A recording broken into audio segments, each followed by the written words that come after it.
Yes, the day has come. Today I will be giving you my opinion on none other than Call of Duty Vanguard. This isn't a review and it only represents my thoughts and opinions, which may differ from yours, and that is fine, but boy, this game has some issues. If you were to come up to me on the street and ask whether the new Call of Duty should be on your Christmas shopping list or not, I'd gladly tell you to give that money to someone that needs it better or to spend it on your friends and family. This game feels just as hollow as last year's Call of Duty Cold War was. That got better over time, as all Call of Duties do, but only after the majority of the player base has given up on them, unfortunately. And I think this year's installment isn't going to be any different either. Yes, you get a bunch of maps to play on, but don't forget that the number of maps we have now were kind of the standard pack of maps a few years ago, and they were shaved off year by year until we got a really lackluster amount of them like in Cold War. It's a really cheap trick, but most of the player base loves this, and I don't know why, but they praise the game for the number of maps it has, and they are willing to look past the other issues this game currently has. The core gameplay is a hollow husk of former Call of Duties. Nothing really new came with the new release. It's the same movement, the same slide mechanics, the same sprint, and so on. It's like they just re-released World War II again 4 years later with some movement borrowed from Modern Warfare. The customization options on the guns feel nice for attachment hoarders like myself, but the gameplay is the same as in past years. The hit registration is as infuriating as always thanks to the tick rate of the servers and the game modes.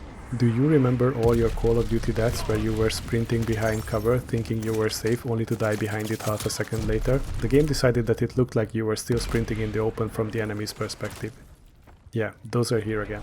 I just don't understand how this franchise can still come out with a new installment year after year with such a poor design behind them. Counter-Strike had 128 tick servers for years now, and what do we get in Call of Duty? 22.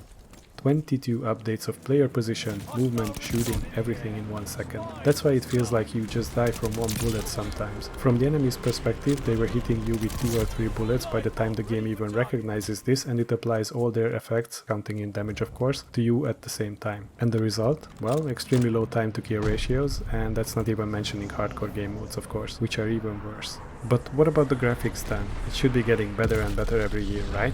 Well, yes and no. The game can look pretty sometimes, but then you'll be dying from enemy gunfire every second and you won't even know where the bullets were coming from. You will only see thick smoke, sparks, effects, explosions and whatnot everywhere, while the enemy team will have their dumbed down graphics where most of the bushes won't even render for them at certain distances, making your good cover literally thin air. If you dumb down your own graphics to playable levels, the game looks like crap honestly. Especially the hair on the operators' heads is something that words can't even describe.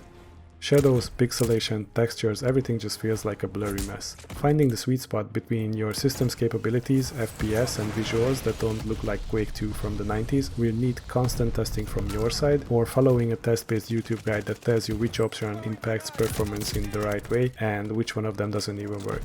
Putting everything too low, thinking that those are the best options for performance is just outright wrong, I'm telling you. Not everything is straightforward in this game, trust me on this.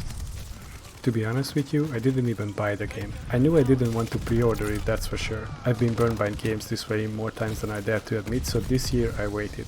I waited patiently until the hype died down, I waited until more reasonable reviews came out, and I waited until the free weekend rolled in, at least for the multiplayer. I don't like zombies, I never did, so I wasn't missing that, but I've heard some huge issues on that front as well, but it wouldn't be fair to talk about those when I didn't even play the mode, so let's just skip this all together. The campaign is something that I saw videos of from other YouTubers, and I just don't want to play that either. It just looks like a collection of generic copy-paste COD missions where the tanks were rolling in, explosions go off left and right, scripted events follow after scripted events, and then you watch a cutscene for like 15 hours, and that's about it. And I wasn't interested in that, so yeah, we are skipping this as well. Multiplayer wise, it was exactly what you'd expect from a Call of Duty. Poor hit registration and fast time to kill I've already mentioned before, but you can count in also the imbalanced guns and the attachments that make or break a build and so on. The visuals are so bad in fact that you can't even make out the silhouettes of the enemies because everything has a washed out color and texture. Their uniforms, the millions of random assets on the maps, and even the map textures themselves. Good luck finding someone that's staying still before you die in 1 second. I'm sure this will be fixed in the future when you will be able to purchase the historically accurate neon green operator skins for only $19.99 each. I've had some fun matches though, don't get me wrong, but even then the bugs were frustrating. People clipping through walls, shooting you from under the map, or you being spawning in front of enemies like 3 or 4 times in a row before the spawns flip, you know, just the usual.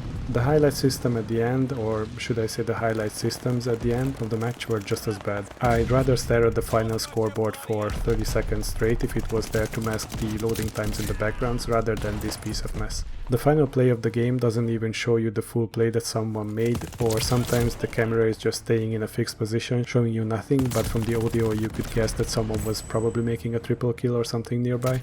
Voting on the top player on your team after that to decide who the MVP was? What a joke. If you see your name you will automatically vote for yourself, that's guaranteed.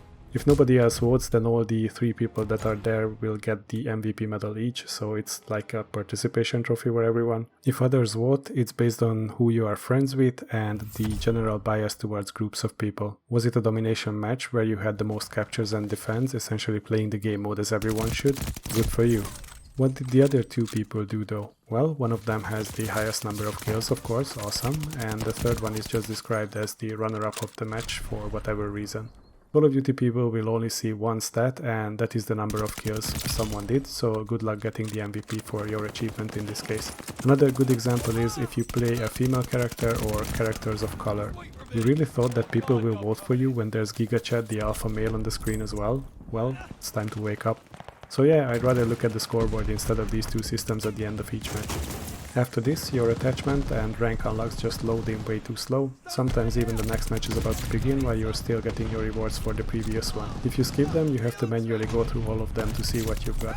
The little dot that tells you what's new in each menu of course is broken again, just like in every Call of Duty for the past few years that had this system. Seriously, how long does it take to fix this? There are times when you don't even get the XP for the match you just played, and it takes another 2 or 3 matches for the game to sync up and reward you with a bunch of phantom XP, but even then the amounts are all wrong. Yes, you can get more XP this way, and sometimes you get less, and I can tell you that more often than not you will get less amount of XP than what you could have earned. Oh, and before I forget it, when you first load into the game, it offers you to import your settings from a previously installed COD if it finds it on your computer, so I chose this option naturally, but it seemingly did nothing.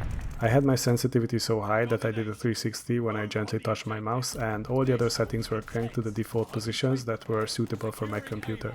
Again, a good example of a system that doesn't even work, but probably needed a decent amount of time to develop.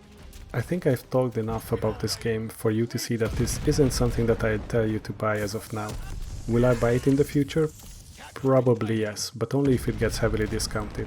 They will probably need at least 2 seasons to get this right, and something that it should have been when it got released.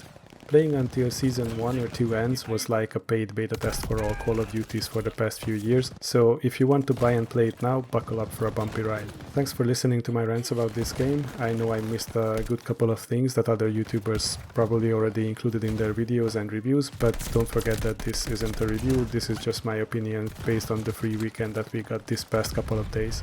I know it's good to hate this franchise every day, especially now with everything going on in the background with Activision Blizzard, but believe me, I wish nothing but the best for this franchise. However, as long as they rake in hundreds of millions in sales with games that are essentially untested beta builds at best, this won't change. If you have anything to add to this or want to ask some questions, feel free to use the comment section below where I'll be answering everything. Thank you for being here with me till the end, it means a lot to me personally, and I'll see you guys next time.